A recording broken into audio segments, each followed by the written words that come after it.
2019 kültür sanat sezonu başladıktan sonra biz de 2020 için mimarlık ve tasarım sezonu için hazırlıkları hızlandırdık. Bu akşam da ilk etkinliğimizi Hashim Sarkis'le yapabildiğimiz için çok mutluyuz. Uzun süredir peşinde olduğumuz bir konuşmacı kendisi.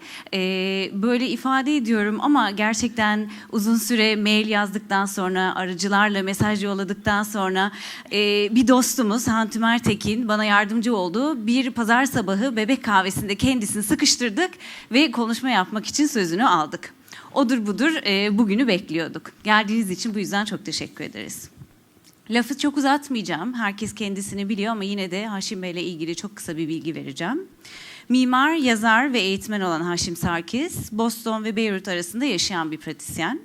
Rhode Island Tasarım Okulu ve Harvard Üniversitesi'nden mezun olduktan sonra Hashim Sarkis stüdyosunu kuruyor. Bir yandan da doktorasına devam ediyor. Harvard'da başlayan akademik kariyeri onu Rhode Island Tasarım Okulu, Yale, Beirut Amerikan Üniversitesi ve Barcelona'da The Metropolis programına götürüyor. Ayrıca 1995 ve 2015 yılları arasında Harvard'da peyzaj mimarlığı ve şehircilik, mimarlık tarihi ve kuram dersleri veriyor. 2015 yılında Hashim Sarkis, MIT Mimarlık ve Planlama Fakültesi dekanı olarak göreve başlıyor. Birçok yayına imza atan ve birçok ödüle layık görülen Sarkis, Mimarlık Bienali'nin yabancısı da değil. Daha önce MoMA, Rotterdam Mimarlık Bienali, Shenzhen Hong Kong Kentsel Tasarım ve Mimarlık Bienali gibi sergilerde ekibiyle yer alıyor. Venedik Mimarlık Bienali'nde ayrıca 2010 yılında Arnavutluk Pavyonu ve 2014 yılında Amerika Birleşik Devletler Pavyonu'nda projelerini sergiliyor. Sonra 2016 yılında Venedik Mimarlık Bienali'nin uluslararası jüri üyesi oluyor. Venedik'le uzun süredir ilişkisi olan ve tecrübesi olan Hashim Sarkis, bu sefer de 2019 yılında 17. Venedik Mimarlık Bienali'nin küratörü olarak seçiliyor. Bu macerasını birazdan bizimle paylaşacak. Son olarak bu akşamı gerçekleştirmek için bize destek veren bütün ekiplere teşekkür etmek istiyorum. Birinci Tasarım Bienalinden bu yana Bienal sponsorluğumuzu yapan VitrA, 2014'ten itibaren sohbetlerimiz de sponsoru olan VitrA'ya tekrar çok teşekkürler.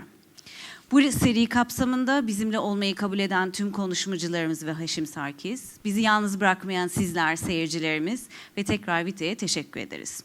Şimdi Hashim Sarkis'i sahneye davet ediyorum.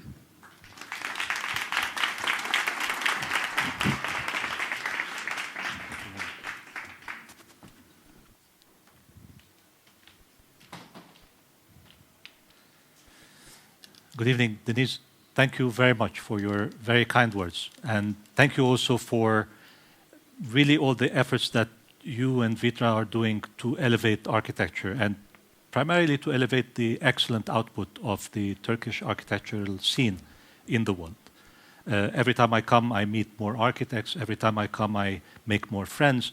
But every time I come, I see new projects and new efforts to really bring architecture to bear on the culture and also on the transformation of urban life. And it's a truly impressive place, especially and despite of the recession that is hitting the area.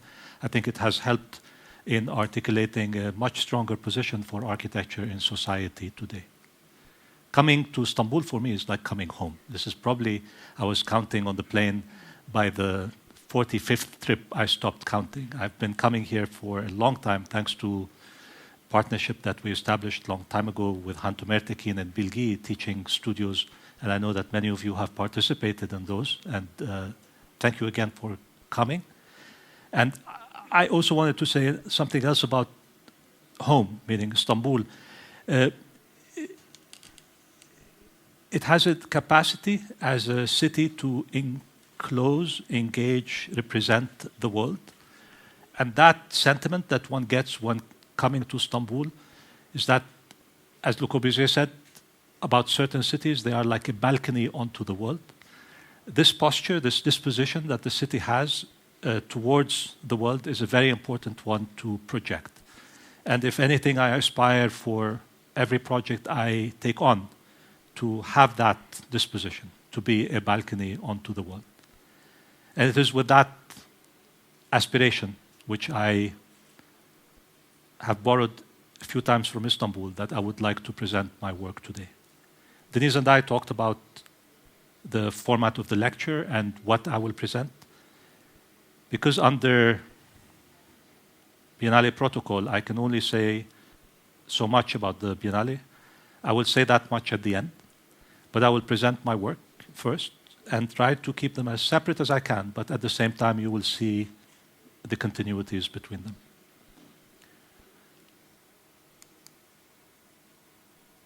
The title of the talk is cyanometrics. The cyanometer is a device that was used in the 19th century by many geographers when they were traveling to measure the color blue of the sky. It was primarily used by Alexander von Humboldt, who made it very popular, especially during his trips to Latin America, where he would, every time visit a site, document very, very carefully its flora and fauna, and he would also draw sections, very elaborate sections of its topography and its sediments. And through this documentation of sections show not just the evolution of the place, but its specificity, everything that is unique about it, all the way until he gets to the sky, at which point he would take the cyanometer and carry it up against the sky and use one of the 53 swatches of blue. It was divided into 53 swatches to indicate the blue of the sky in that location. The belief that back then was that there's a degree of humidity in the sky that would be specific to the area, and therefore the blue would be the indication of that humidity. Soon after, they would discover that there were a lot of sediments and other particles in the air that would actually confuse the reading, and so it wasn't anymore the reading of humidity, and that instrument was abandoned. But there's something very beautiful about the idea of measuring the blue of a sky in a place. One would assume that the sky is this universal sheltering dome that is the same everywhere. To identify a uniqueness for a sky, or a kind of a grade of blue within the zenith, was a very beautiful undertaking, or at least attempt. And the fact that one could be in a place, in its specificity, in its locality, in the way that it is so special and culturally unique, but lift up and say, I can also measure the specificity of the sky within its universal spectrum, is something that I thought architecture could play. Because architecture is often burdened with the responsibility of being of its place, of its culture, of its location, which we are responsible for. But there's also a dimension of architecture which we oftentimes forget, which is the possibility that it could play the role of the sky, that it could provide this overarching universal shelter, sometimes a background, and that it would fluctuate between it being there and taking you somewhere else, between anchoring you in the place you are, but lifting you up, taking you out of your context.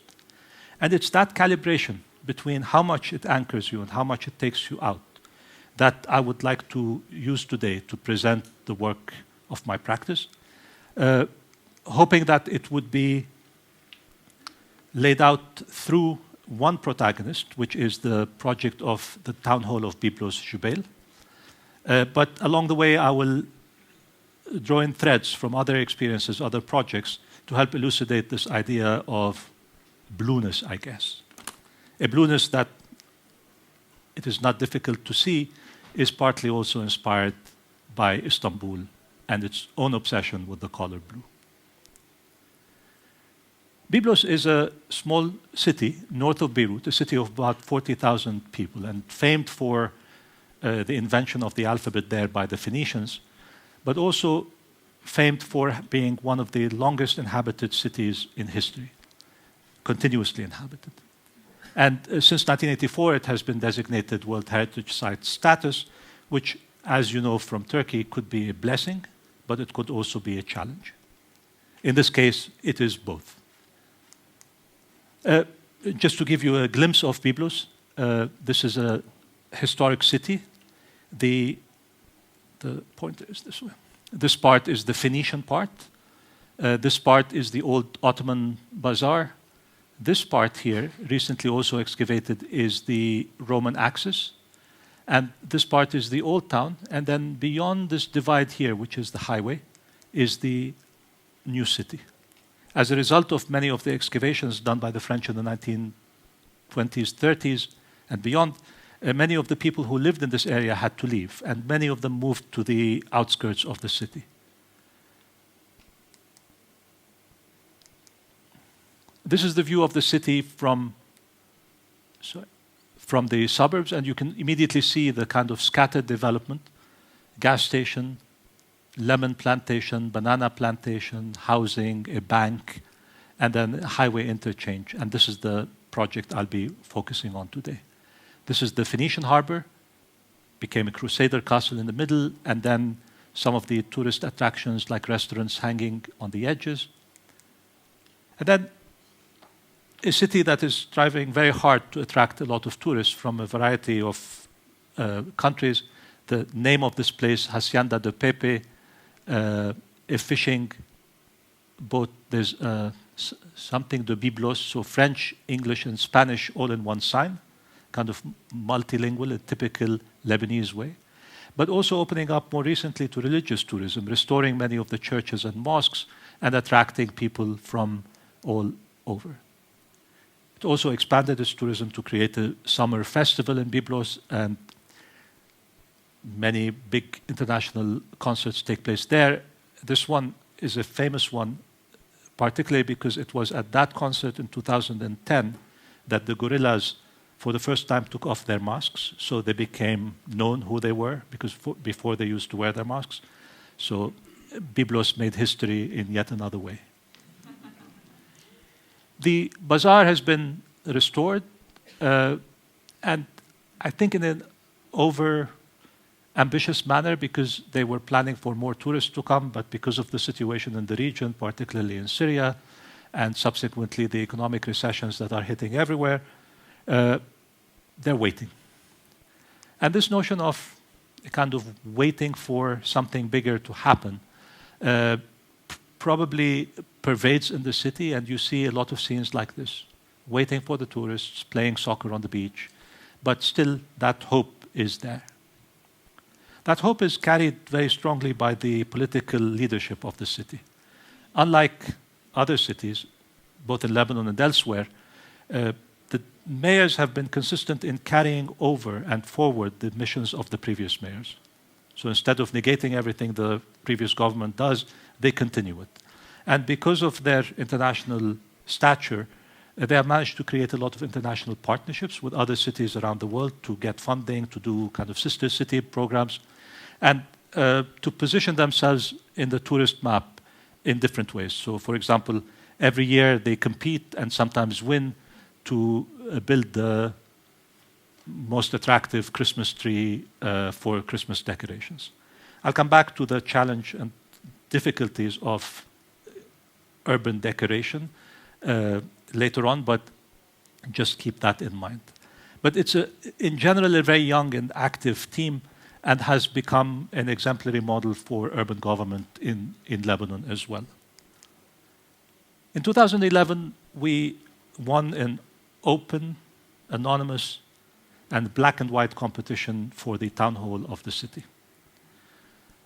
The mayor had just been elected. He wanted utmost transparency. He said open, anonymous. He appointed a jury made of the deans of all schools.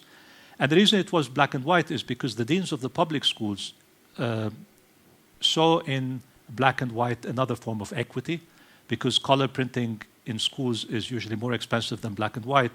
And so by making it black and white, it allowed for more participation.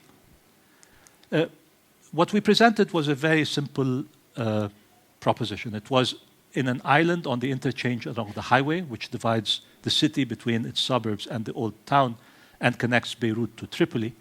And it was on an existing park in the interchange that hardly anybody visited.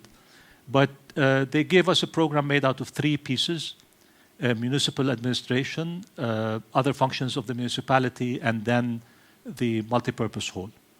And we just presented 3 blocks, the kind of very administrative institutional format, but 3 blocks that were quite monolithic, that resembled the stones of the old castle. And most importantly, the section of the project was to maintain the continuity of the ground under the building and allow the public to be able to flow underneath it, whether the building is open or closed. So the park continues underneath. What I will present today is the way in which this project went from being a competition entry to being an actual building, and the way it went from being in black and white to being in color, acquiring materiality along the way. This is how it is pretty much today. And in doing that, I will also relate it to the larger project of the replanning of Byblos, which became part of our activities and engagement with the city as a whole. In general, you start with an urban design and then you identify the projects. In this case, in a kind of by chance way, we started with a town hall and started dealing with the larger problems of the city. The presentation will be organized around 4 specifically architectural undertakings, things that architects do when they're dealing with a project like this. It's siting, it's massing, it's plan making, planning, and it's surfacing, creating its surface. And in each category, I will be identifying a particular strategy that may have been clarified or better elucidated in Byblos, but has predated it and subsequently superseded it in other projects. Let me start with a siting condition, and I would qualify that as being a strategy that is geographic. Geographic in 2 senses. In the sense of describing, respecting this place, the culture, the ground, the soil, the trees, but at the same time, geography in its etymology, in the sense of the writing of the surface of the earth. That architecture takes part in not just sitting on the surface of the earth, but also transforming it. Again, this is the aerial view of the city. You can see the interchange and the building sitting right there in the interchange. This is the Roman axis. This is the old town. But you can see the division that the highway has created since the 1950s. And as a result of that, people moving out of here and creating this chaos in the hills around. As a result of that, the decision to place the municipality at the interchange was a decision of recentering, of trying to push the center from being here in a rented old building to the center, linking the suburbs with the city again, a kind of reconsolidation. But in actuality, it was more about an island rather than a connector, because when you're in the interchange of the highway, it's very difficult to access that point. Initially, we didn't want to accept the site. We thought it was the wrong site. But we undertook the competition and entered it in a way that made us realize that many of our previous projects also had that problem. The challenge of recentering or relocating not just a one building, but a community. In this case, it's the project for the housing of the fishermen of Tyre, which is a town south of Beirut, also a historic city, also World Heritage Site. And the fishermen who lived around the old Fisherman's Harbor found themselves one morning with the World Heritage status living in a non-edificandi area. And with their children marrying, and usually they would build on top or next, they found themselves unable to accommodate. And so they got a piece of land, formed a cooperative in the outskirts of the city in agricultural fields. And we worked with them to not just define the unit type and the community type, etc., but to try and preserve out of the agricultural fields a grain, a size that maintains the historic character of that landscape, capturing it to create a communal space, a large communal space, and creating a distinct community against the kind of fragmented, haphazard development of smaller apartment buildings, which is eventually what took place after that. And so, as you see, till today, the project, which was finished in 2008, holds on to a very different scale compared to the scale of the apartment buildings that are mushrooming all around it. We also tried to create a very strong urban edge with public activities on the outside while maintaining a level of serenity on the interior of the plaza, with some remnants of the existing landscape. And these pictures are old. There's hardly any agriculture left on the western side, there's some left on the eastern side. Different attitude of calibrating the connection between architecture and the ground was undertaken in this temporary project, which is a balloon landing park in downtown Beirut. When the war stopped, they raised this whole area and made bigger parcels for development of tall towers. In the meantime, they rented out these places for leisure activities, and this project was a helium balloon, a tethered helium balloon that would go up about 300 meters and down. And the activities of the balloon dictated that you needed to leave the ground clear. And to do that while absorbing some of the functions that the client needed, like a cafe and waiting area, we opted to lift the ground up. There's a slope of 9 meters, which helps show the different layers of the ground and its topography, and put all the functions on the edges and left the center open for public activities. So creating a park in a way in the center of the city, which was not part of the program, but it proved to be attractive for other functions like a birthday party in this case. Another form of connecting to the ground or the writing of the surface of the earth was a literal form of inscription in this project, which was never built. It's in Bademli, right across from the olive press that Han designed a few years ago, finished. And the idea here was that the ground was sloping very gently in the olive grove that went all the way to the sea. But because you had to stop construction about 50 meters from the sea, to maintain view of the sea, we lifted the road or maintained it horizontal. And so as the ground slopes, the road continues to be horizontal, and then you can see the sea from this point. And from this point, you come down into an enclosure, and then the bedrooms become double height because by this time the ground is about 5.5, 6 meters high. The building is no more than 4 meters wide at the widest, and it never displaces a single olive tree. So its shape is in a way dictated by the path and by the olive trees, but also by how we can be creatively weaving between them to create spaces in the site. There's another geographic relationship in a way where these are buildings that were built on a hill slope in Lebanon. They're still under construction. The site is quite steep. It's about 40 degrees. And usually these are either terraced or you just carve it and you build a retaining wall. And we struggled very hard to preserve the slope while putting the buildings in so that they become, by contrast, these geometric figures against the natural terrain. The geographic attitude in this installation in Amman was more of an architecture, or the installation itself being a metaphor of the larger city or a kind of microcosm. Here we were asked to collaborate with local craftsmen, and in this case we collaborated with the merchants of watermelon. I'm sure it's a common sight in Turkey as well, where you stack the watermelons in pyramids. And this has always been a fascination of mine when I was a child, that I would always want to go inside the watermelon pyramid. But when I worked with a famous stone structural engineer and said, can we go inside the watermelons, and we described how we would do it, one could do it, but if you touch them, you're likely to die under the watermelons. I can think of better forms of death for myself and others as much as I like watermelons. So we decided to abandon that idea and shift to turning that art of pyramids into an art of landscape making. And we created 7 hills of watermelon to emulate the landscape of Amman. Amman is known to have been built on 7 hills. I have yet to meet a Roman city that does not claim to have been built on 7 hills.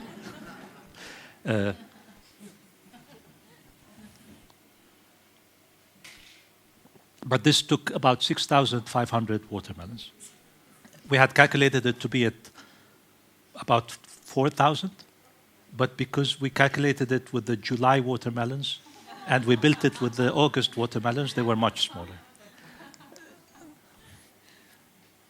In this particular case, there's a relationship with the geography where there's a stronger integration between the architecture and the land, and the land is reformed in order to allow for the architecture to be pure, but at the same time to look as if it has been just placed there, even though that is not the case at all.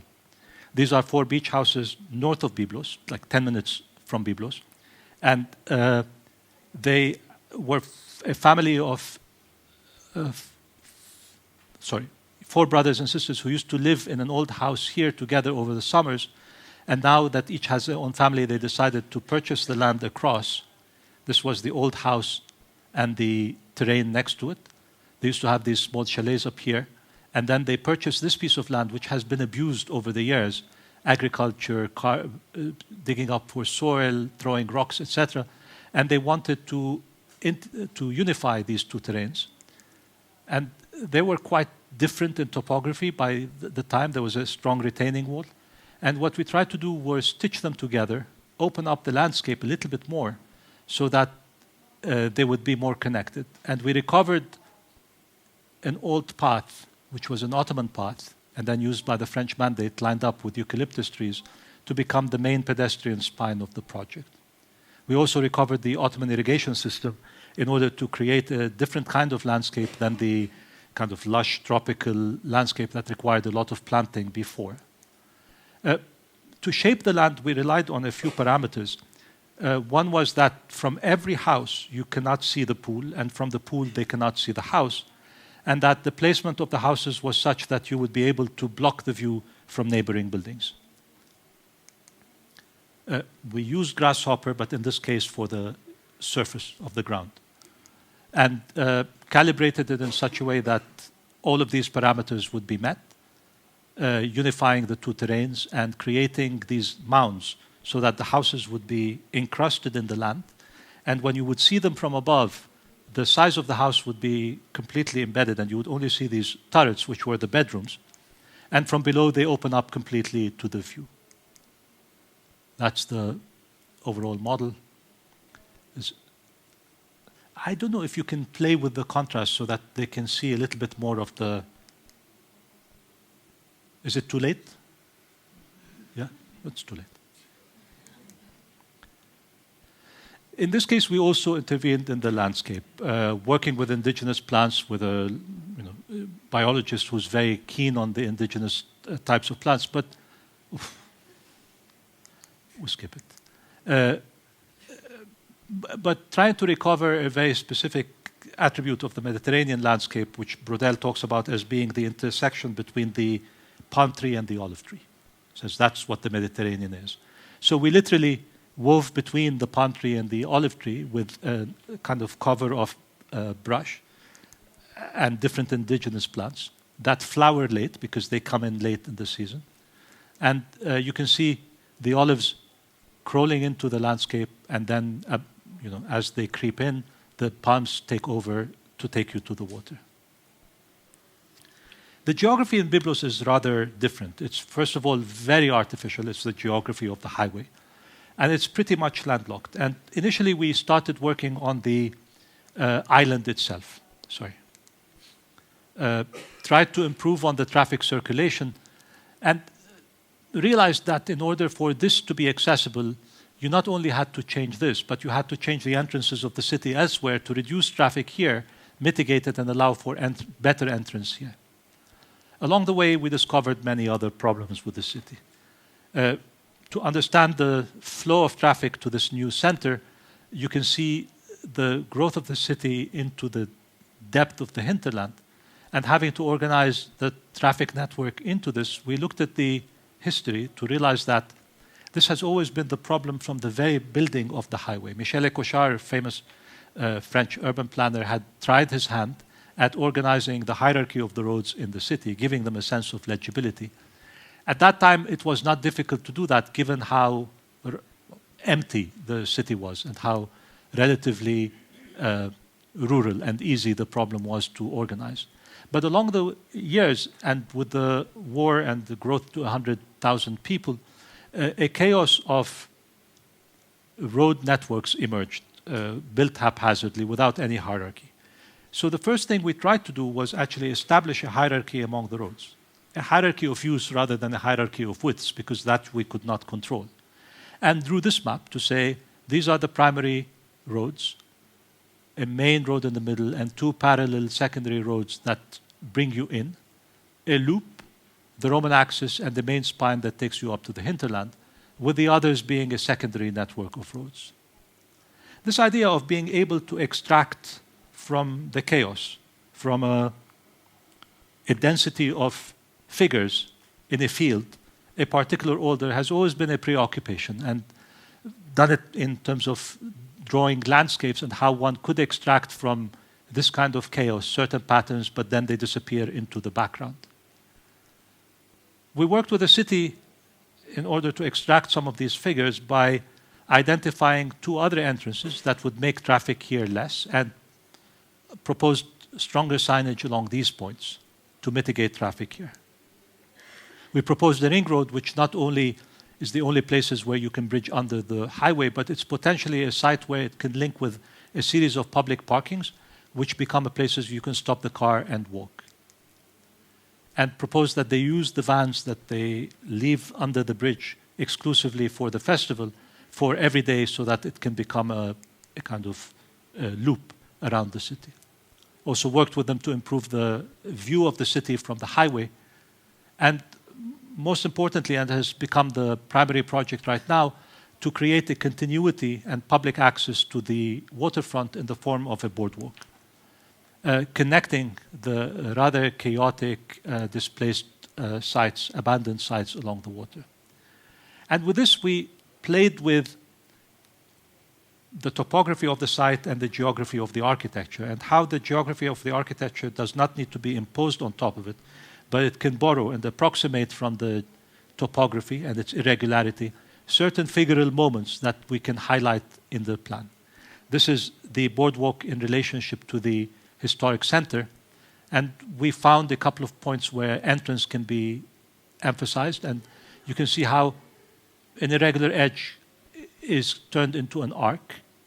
The existing topography is superimposed by a series of geometric approximations to create the boardwalk.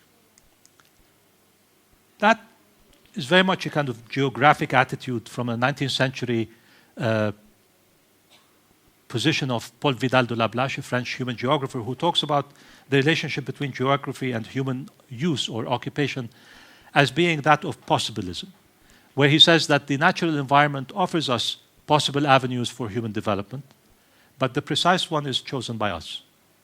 So instead of it being a deterministic relationship, it's that one of possibilities, offering us possibilities, but we make the choices. And here, the choice was to remain light on the land, but to be strategic and to maintain in the placement of one possibility the other possibilities that could exist or that could supersede it in the future.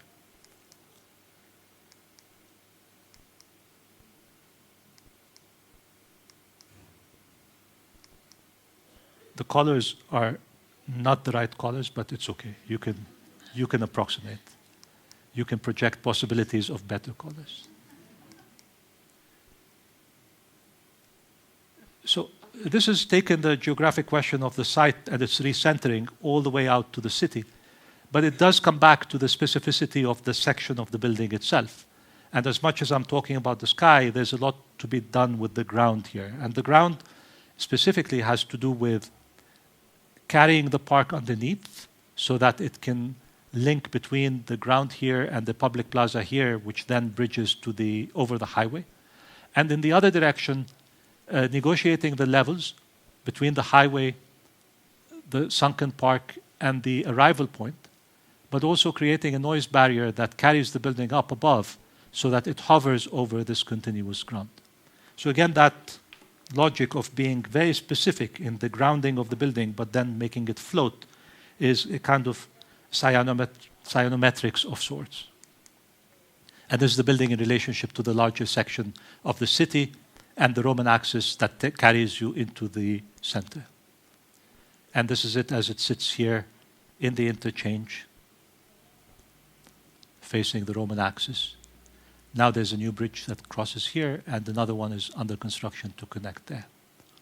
So, I don't know if you've seen that before, but this is a building that is trying to take on much more pressure than it can take. And it has a symbolic role of centering by being the municipality of the whole region. But ultimately, the symbolic role has to be complemented and supported by real connectedness, other gestures that then make that center truly a center rather than an isolated kind of black hole in the middle of the city. There you see the new bridge, which is a pedestrian bridge that is on line with the Roman axis. There are many other pieces that are hindering this continuity. There's an old information center which nobody uses, a bus parking for tourists which has to use a stair to go down. So we're trying step by step to make all of those pieces connect with each other.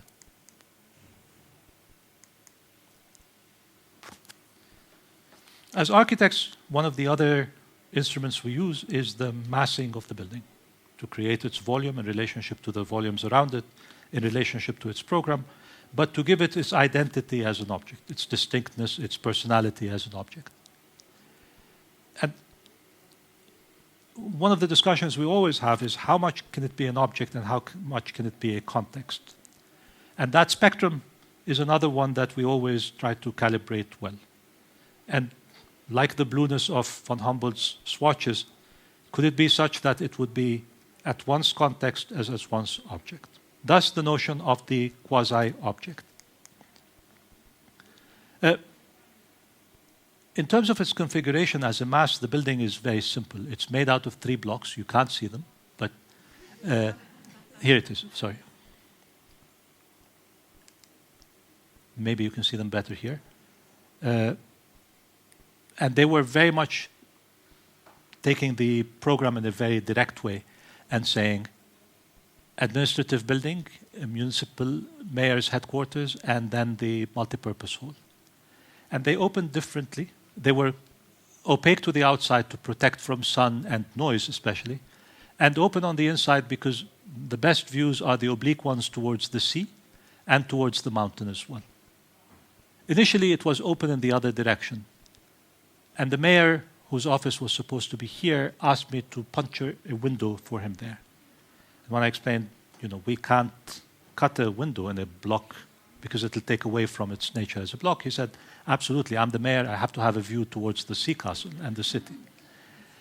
Fortunately, we discovered that if you turn the angle this way, reversed it, meaning make the mountain view from here and the sea view from there, at this point here, you have a much better view than you would have from there to the castle. And it would be more open and protected to look inside. The mayor readily accepted, and we switched those programs around. But from the competition, it has been the same. There's another logic to this massing, which is a repetition of 3 creates a seriality, which you know from Istanbuli architecture, from especially Ankara.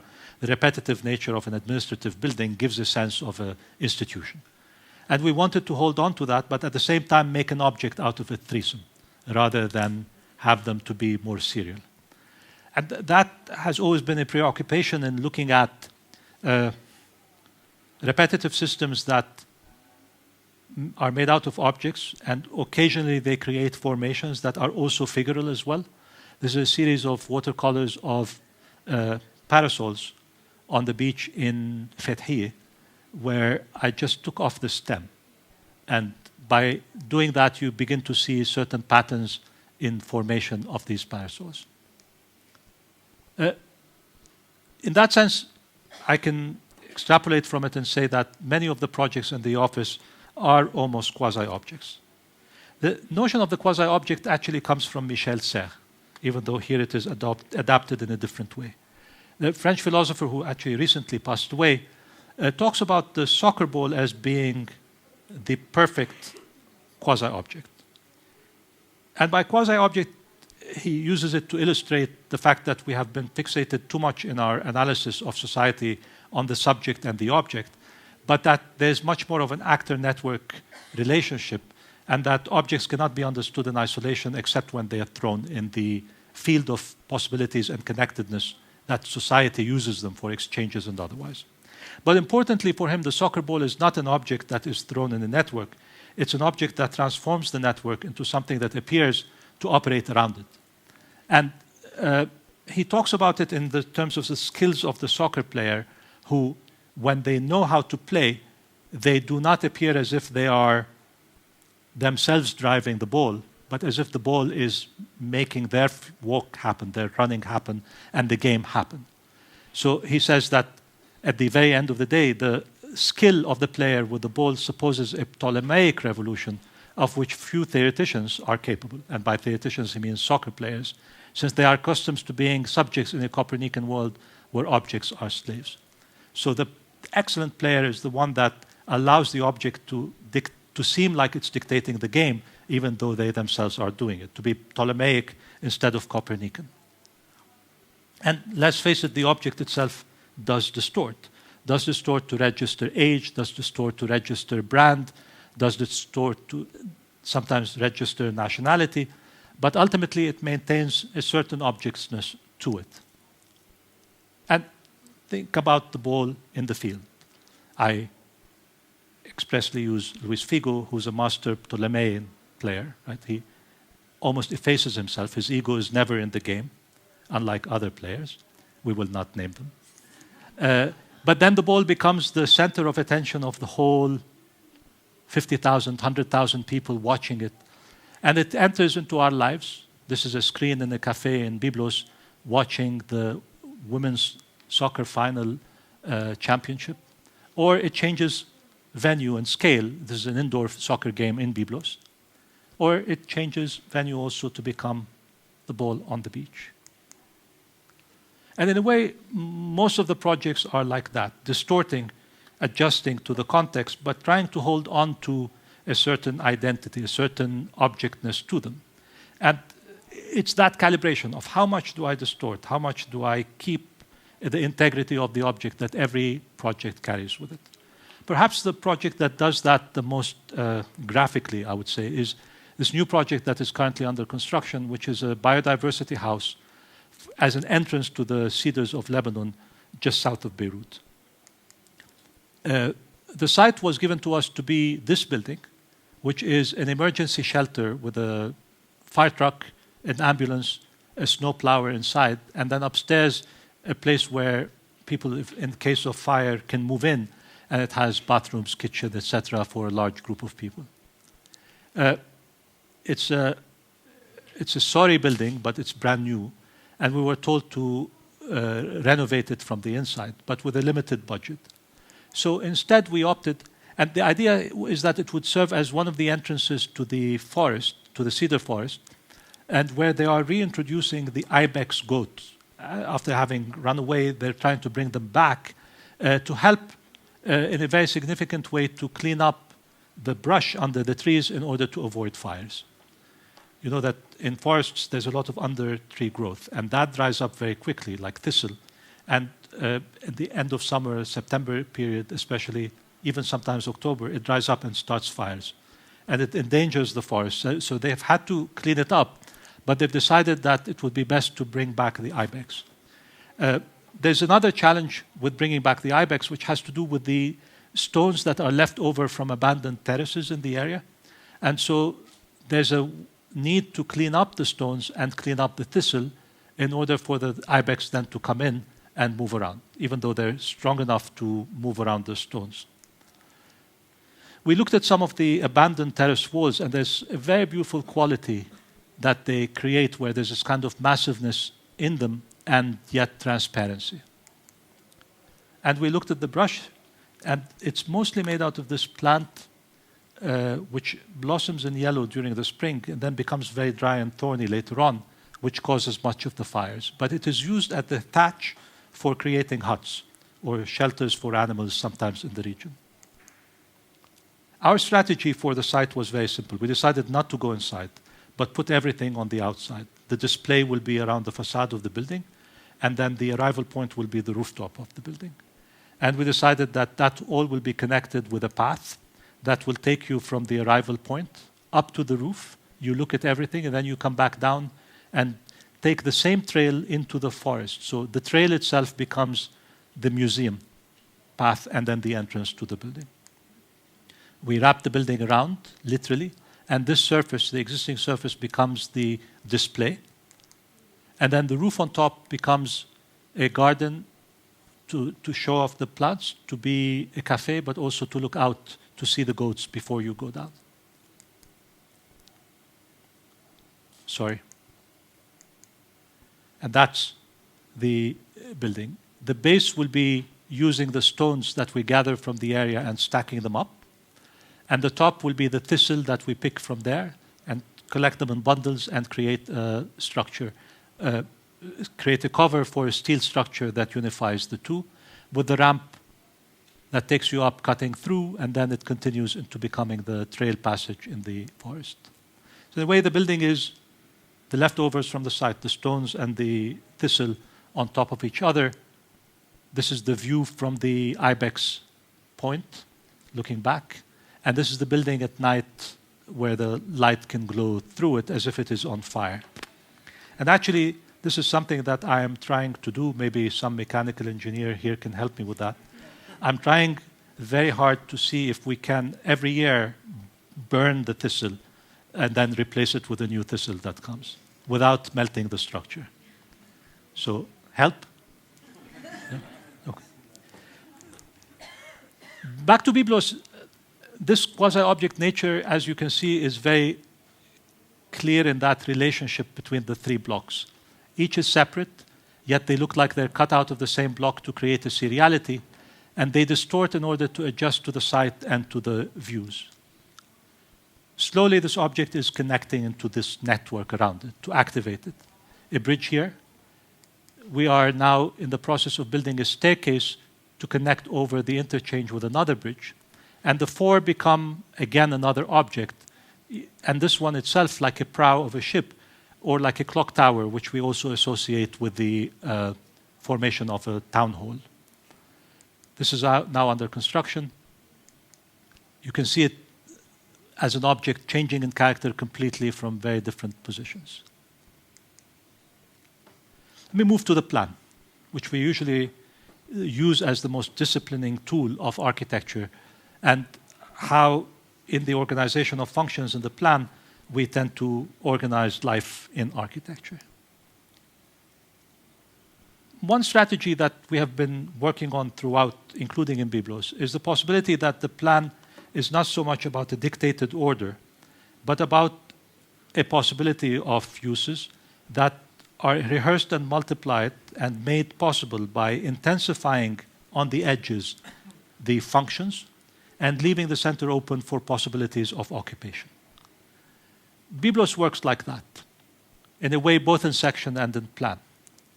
The mass is lifted up and the functions of the underground are pushed down to allow a ground of possibilities. And then the building itself is, each block, all the structure, all the services, all the circulation is pushed to the edges, and the plans themselves are left open for different forms of occupation.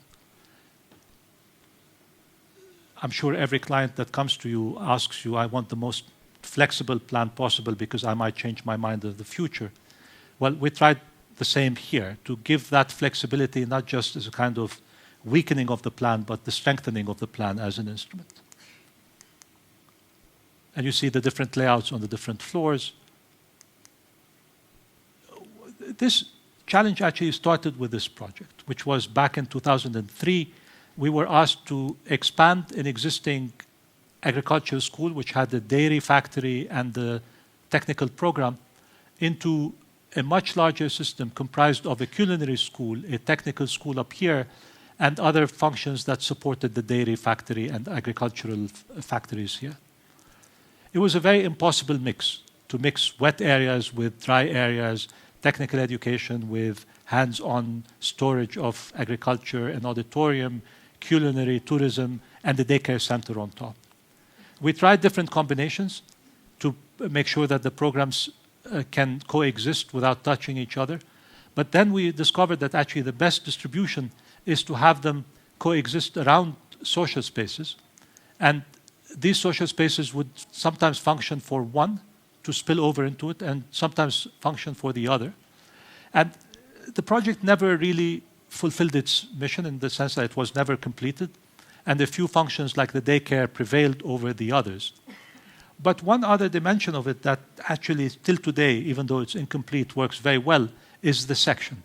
in the sense that by lifting up the roof and putting in it all of the mechanical and lighting and everything and leaving the ground open, it allowed for the building to be framed horizontally, or all the activities to framed horizontally, connecting this level over the olive groves to Mount Lebanon. Until today, the most prevalent experience of this place is this, is the idea that the building becomes one with the second level, which is the roof, the top of the trees, and connecting to the mountain at the end. If you squint your eyes, you can see Mount Lebanon back there. If I can explain this,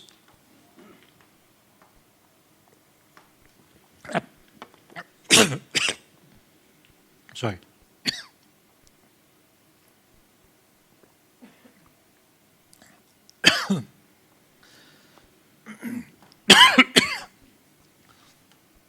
He'll come back.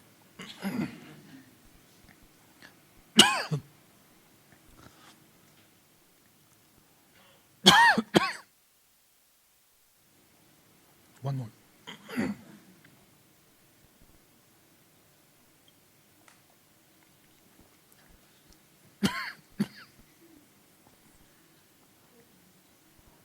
Okay, let me try. If I can explain the strategy, is something that we all do. When you're doodling on a napkin and you want to draw a square, you sort of draw it once. It's not exact. You draw it again. You draw it a third time, a fourth time. And every time you draw it, it becomes more of a square, but you've created an edge that is overlapping of squares. So you never know where the square is, but the overlap of all creates a dense edge and an open space. That is a kind of planning technique.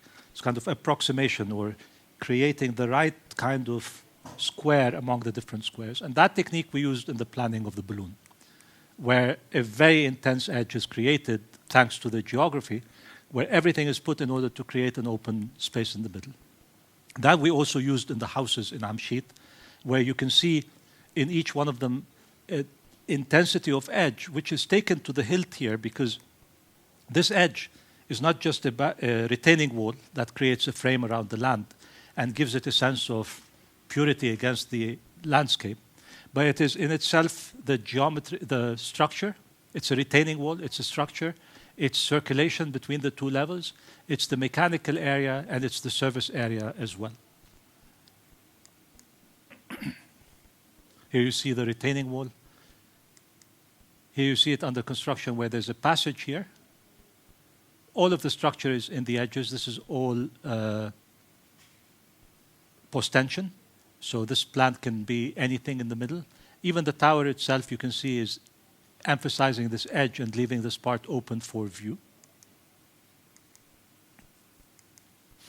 And here you see storage for the furniture outside, passage to connect the two levels, a service area here for servicing the house, but also a trench to absorb all of the humidity from the retaining wall. It's also a passage for servicing the bathrooms and all, and to draw from it air for the air conditioning, because the temperature here in the summer is much lower than the temperature outside, so you will be saving a lot by drawing the air from here. And this technique is taken into the towers. Again, in the section, the whole floor is lifted up to maintain coolness of this surface. You can actually walk barefoot on this in the summer without a problem.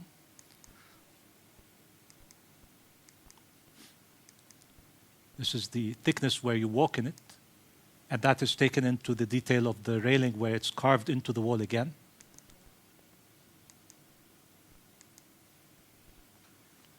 The tower itself, the windows are not windows but pulled out to show the thickness and the intensity of that edge.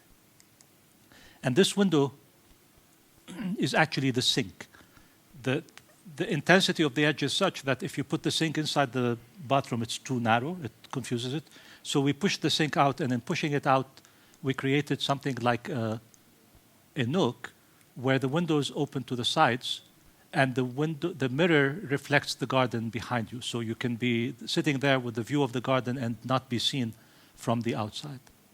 This thickening also, or at least the intensity of the edge, is used in the air conditioning system, where we used a a refrigeration system, a passive cooling system called the gravity wall. It's like a very thin radiator, but it carries chilled water, which has been chilled from seawater, and it doesn't require a mechanical system for the flow of the air. The hot air comes in from the top, and then gets cooled behind the closet in this refrigeration system and comes out from below as cool. And it gives a very ambient sense of the air in the apartments, in the units. Every unit has a courtyard and a tower. We're calling them the court towers, courtyard tower.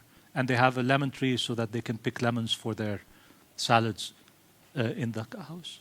And you see that integrated system in the closets as well. We also took this technique into carving into the walls. So we created these niches into the walls, each covered with colored stones.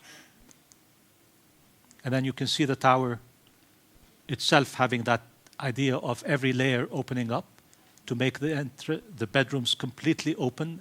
They are balconies, actually. During the daytime, you can use it as a balcony. And that logic is carried to the edge of the pool below. Sorry, these drawings are not that clear, but you can see them here in this photograph, where it opens up and you see the niches carved out. This is I forget the name of the stone, a Brazilian blue mahoba? I forget the name. But we had a big discussion with the clients about whether the grain should be vertical or horizontal. And if you make it horizontal, it immediately begins to emulate the sea. So I thought, no, it should be vertical. No, the sea is horizontal, this is vertical. And that's the seating area where the whole family gathers down here. The whole 4 families gather down here for lunches and parties and events. And then this is the common house where they all meet, which is itself a big frame that frames both the views but also the activities underneath it.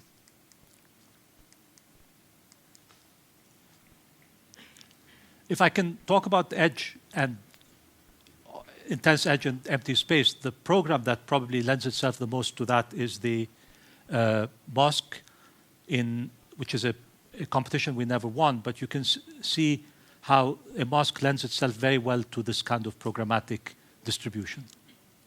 A very intense edge for ablution services, and then an interior that is scooped to create a sense of these multiple domes, like the multiple squares, approximating something like a sky. In this case, also, the figuration of the minaret is made out of a series of cuts, where sometimes they are windows, but at the corners you cut it diagonally to create the shape of a minaret, which is in the modesty of the daily mosque, not above the building itself. And that's the interior. I will skip this project because I'm given signals. But again, coming back to Byblos to show how this idea of the intense edges is working both in plan and in section, where the building hovers, a ground is very specific, and creates the space in between. I visited Paulo Mendes da Rocha, the Brazilian architect, in his office in Sao Paulo, and we were talking about a similar quality in his houses where the buildings seem like a very big frame that is just a little bit too big for the families who live in them. Like there's a space between the living space and the building. It's almost like you're wearing a piece of clothes that's slightly bigger, but somehow it gives a freedom for both the life inside and for the architecture. And he reflected on that and saying, architecture is the art of delineating the space for life's unpredictability. And I would like to think of this technique as being similar to that. Finally, let me talk about the surfaces. In the case of Byblos, we had to go from black and white to color. Initially, for the competition, we just made it look out of sandstone, the typical stone in the area and in the castles. And you can't get a piece of sandstone that big, right? I mean, it's just impossible. But it was a gesture to say that it'll be like big blocks of the castle.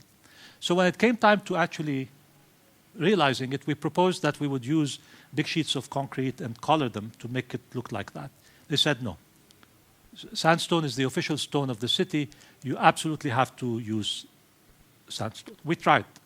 We said, how about if we treat them like this coloration system? You know, color, when applied to materials, can be very arbitrary. When you were kids coloring your parrots in your coloring book, it could be anything, but it's believable. It's applied from the outside. And we did that in Byblos in order to cover for many mistakes. Initially, we wanted it to be white plaster, but we ran out of money, and the only way we could finish the building was with color. If we painted it white as we wanted to, the white would have shown all of the mistakes. So we used color. Keep an eye on buildings that use color. They're usually trying to hide mistakes. And here we started doing groupings in order, again, to distract from the surfaces, but also to create a different pattern than the redundant or repetitive windows. As an architect, I'm trained in black and white. I'm sure many of you are. Color is seen as a phobia. But we tried to educate ourselves and get rid of this phobia. Went back to Le Corbusier and his fascination with colors, including the color blue, which last time I lectured in Istanbul, it was about Le Corbusier's discovery of the color blue in Istanbul. And his fascination with this very specific color, this bleu outremer, ultramarine blue, which is similar to the background of your computer screen, right, by default. And there's a fascination in his work in it because when it's alone, it stands out, but when it's with other colors, it recedes. It gives depth. It's a distantiating device, almost like the sky. And in nature and in materiality, it's like the most artificial device. So we liked the blue. And at the time in the office, I had a Turkish architect working with me, and he said in Ottoman architecture, usually the outside is cold colors, the inside is warm colors. So he said blue on the outside, blues organized in a symphonic way, and then the warm colors from the inside bleeding at the corners and punctuating the rest.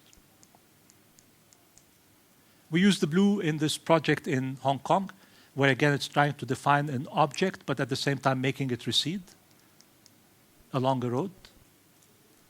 But there's another technique of coloring which we've used before, which has to do with extracting from the object itself certain indications of materiality, but using them slightly differently. I mean, we know, for example, that the colors in the life of Lincoln could not have been like this because it's too sepia, it's too kind of 19th century rendering. But at the same time, we know that there's an approximation going on here. We did that in this branch library in Beirut, mixing the color of the aggregate in the concrete with a reference to the sea, which is close by.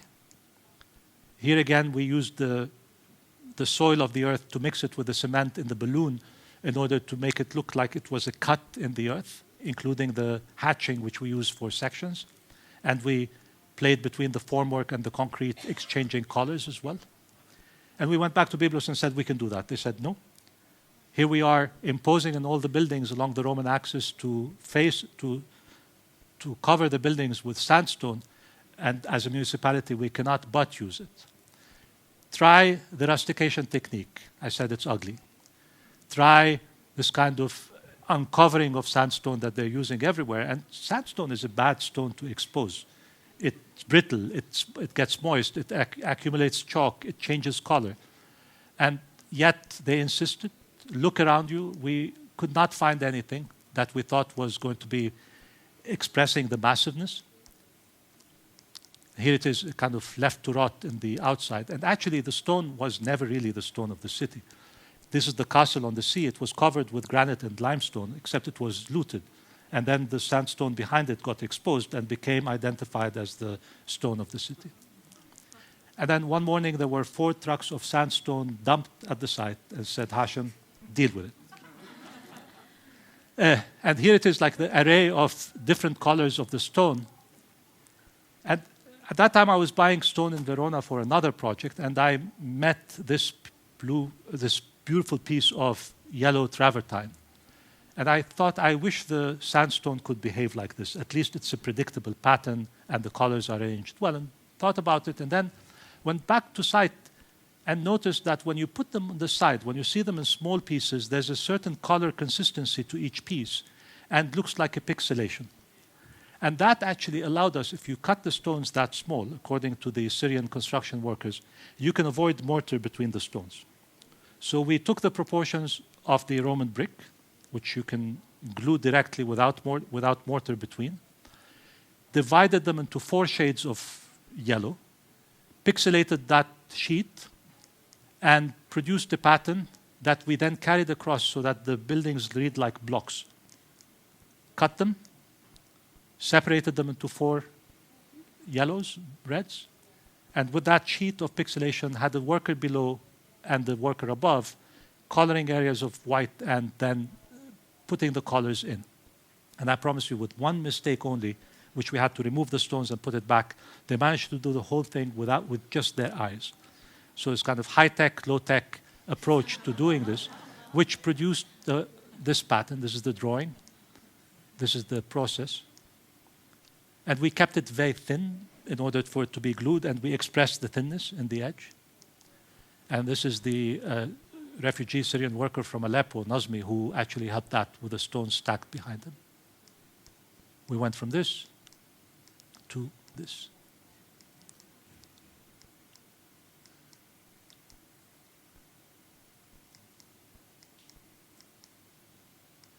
Another dimension that I want to talk about for the facade is the way that architects have been trained, myself included, to be in charge of every aspect of the building in terms of its communication.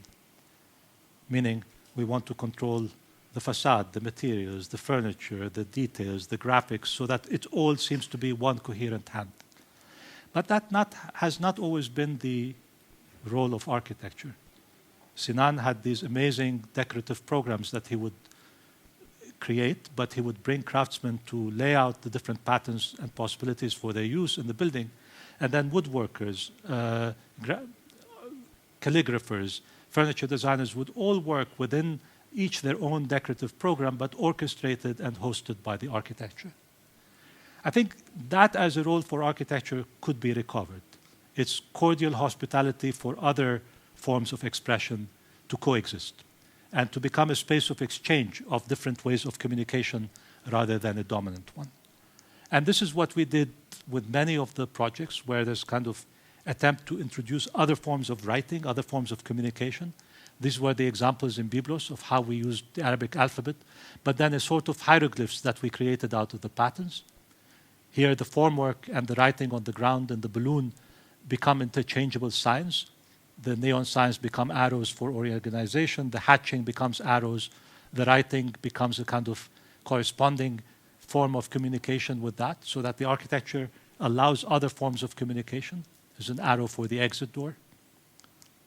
And here we tried in the screen of the windows on the inside to introduce a barcode. Byblos is the place where the alphabet was invented, the phonetic alphabet. So we said, how about if we contrast it with the barcode, the most recent alphabet, and combine the two, equally illegible for an eye that deciphers writing. And we wanted it to be blue. Again, this tight space to feel wider. And yet, which shade of blue? It could not be the sky blue. It was too direct. It could not be the sea blue. It was too direct. And you can never imitate them. And again, we're always taught that the sources of all, or the decisions that we make have to always be rationalized by a consistent central concept of the project. But that's monomania at its worst. I think there's this room for arbitrariness or for other ideas to influence and contaminate the architecture. In this case, I was looking at the magazine and saw this new fall collection by Dries van Noten. And I promise you, Dries van Noten is the best colorist ever. He not only knows his colors, but he combines them with beautiful textures. And in this case, it was a Prussian blue that he was using that season, combined with the sand colors and ochres. We borrowed that. So it became a Prussian blue, which worked very beautifully with the black of the background. And it also, when seen frontally, has this very deep intensity that recedes, but then it reflects the sky very well and creates a wider space as a result of that. And here it is interlocked with the bridges connecting between the different buildings and creating those spaces of openness or wideness because of the color, used as a background inside. And then complemented with other forms of writing, we created a mural inside, extracted from the alphabet, geometricized, created in bands that resemble barcode, and spread along the noise barrier to create a background for the activities that ultimately give a sense of the speed of the cars behind and registering the horizon line as well in that enclosed space. And then Arabic writing on the facade to dictate the building. So different languages interchanging with each other. Jacques Rancière talks about abstraction as never having produced loss of signage or loss of communication.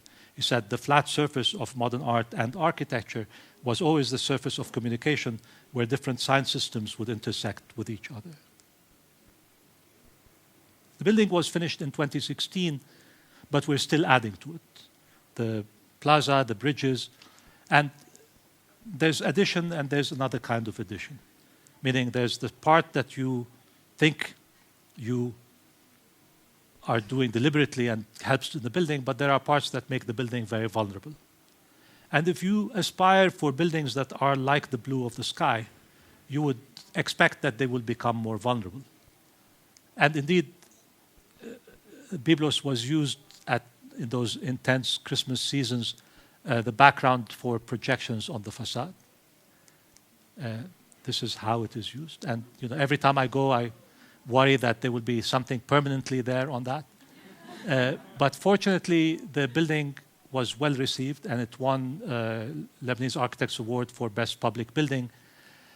We're also promoting it outside with Biennale exhibitions and publications, and every time they happen, I send them back to Byblos. And yet, this vulnerability is something that is part of architecture. If we want it to be background, if we want it to be a framework that allows other possibilities to happen within it, then we have to expect a certain level of change to happen. And yet, it hurts when it changes beyond recognition or in a way that you did not want it to. This is one of the big challenges for us as architects. This is one of the exhibitions that we used where we emphasized the blueness of it and the openness of it, connected it with the other public spaces to show that there's a coherence going on in the planning of the city. But you never know. Sometimes they call me, they want another window. Sometimes they want to enclose. I'm glad that they're still calling me. But sometimes architecture deserves or needs desperately another blue. The blue from the eye to protect it from everything else. As you can see, I think most of the projects present themselves as possibilities for people to come together, creating spaces of possibility and places where we can take out of mundane functions, apartment building, town hall where you're supposed to just do transactions, possibilities of a life that is bigger than them. And in Beirut, in Lebanon, which is a country that is always suffering from differences and polarization, the possibility that architecture can give in providing frameworks for coexistence has always been something that, as an architect, I've been thinking about, where that added dimension, that fact that architecture can take you from its materiality, its reality of program, solving problems, dealing with limited budgets, to proposing possibilities that could be otherwise. It is housing, but what if it could be a little bit more? It is a municipality building, but what if it could be also a public space? That is probably the best link that I can find between the work that I've been doing and the theme of the Biennale. How will we live together? And here the theme is cast in contemporary times, in a moment where big income divisions, big political divisions are dividing the world, polarizing us, where I feel like we are unable to get from neither the politicians nor the philosophers nor the marriage counselors a model for us to live together. And therefore, maybe architecture can step in and say, well, through space, we can rehearse, we can look at possibilities of how we can come together. And in the Biennale, obviously, because of the scale and because of the importance of some of the issues, the togetherness has taken on 5 scales, from the scale of the planet to the scale of bridging across borders, to looking at emerging communities, to looking at new forms of inhabitation in the space of the household, to us as individuals trying to use space to communicate through devices, through apps, but also through furniture and through new kinds of spaces that we're inventing so that we can talk. It's a very optimistic Biennale in the sense that I'm hoping instead of emphasizing problems, we can emphasize solutions, cooperation rather than competition among nations, inclusion rather than exclusion, and I think importantly, elevating architecture and its role in society than how it is being used most of the time, which is to promote things. I think if we elevate architecture rather than promote it, we would be in a much better world. With that, I open the floor for questions. Just wanted to share with you the credits of this ongoing project and to thank you all for coming. Cheers.